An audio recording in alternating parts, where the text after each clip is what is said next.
بسم اللہ الرحمن الرحیم۔ اردو کی چوتھی کتاب میں آج کا سبق ہے یہاں سے، تو چلیے آج کا سبق شروع کرتے ہیں۔ دیکھیے، بعد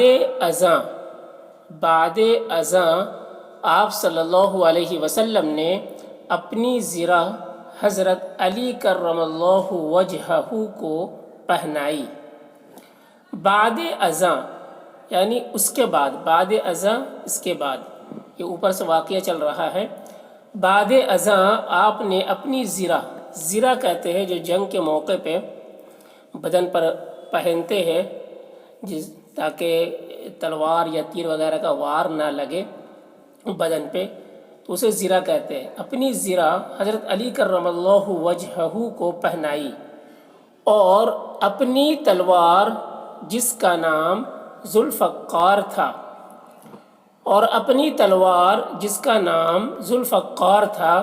ان کی کمر میں باندھی اور فرمایا کہ جاؤ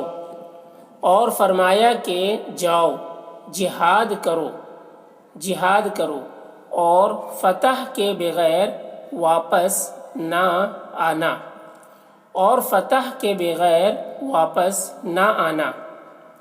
حضرت علی کرم اللہ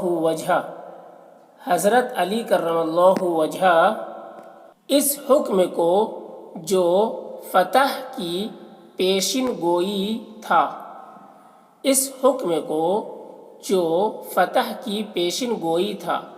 فتح کی پیشن گوئی یعنی آپ صلی اللہ علیہ وسلم نے یہ بات کہی جس سے پتہ چلا کہ فتح ہوگی، یعنی فتح ہونے کی خوشخبری، اس کی پیشن گوئی آپ نے کر دی۔ سن کر علم اٹھایا،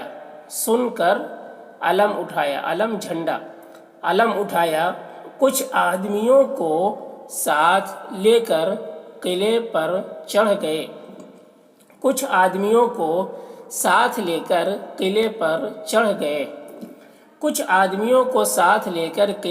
چڑھ گئے، اور حریف کو میدان میں جا للکارا،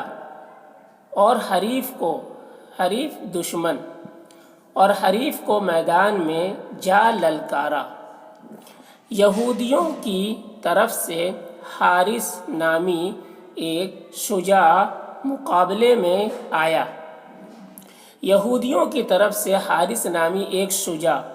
شجاع یعنی بہادر، حارث نام کا ایک بہادر مقابلے میں آیا۔ یہ شخص مرحب کا بھائی تھا۔ مرحب یہ ایک پہلوان بہت بڑا، اس کا بھائی تھا، مرحب کا بھائی تھا، جس نے پہلے عامر رضی اللہ عنہ سے مقابلہ کیا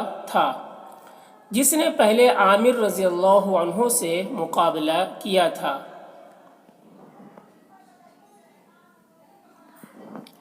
اس نے اس جرأت سے حملہ کیا کہ تھوڑی سی دیر میں کئی مسلمان اس کے ہاتھ سے شہید ہو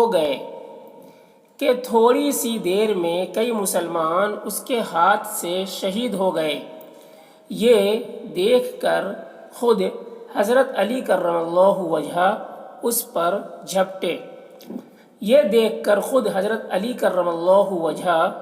جھپٹے اور ایک ہی وار میں اس کا کام تمام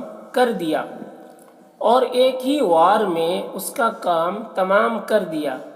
یہودی مرحب بھائی کو یوں قتل ہوتا دیکھ کر آگ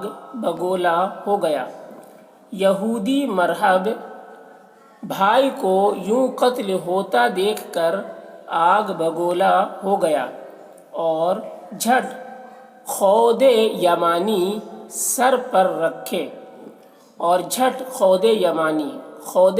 یمانی مطلب یمن کا خود کہتے ہیں لوہے کی ٹوپی جو سر پر رکھتے ہیں تاکہ سر پر چوٹ نہ لگے تلوار کی۔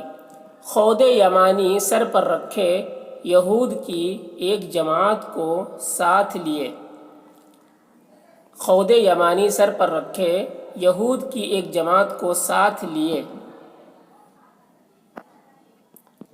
نہایت غضبناک صورت سے میدان میں موجود ہوا۔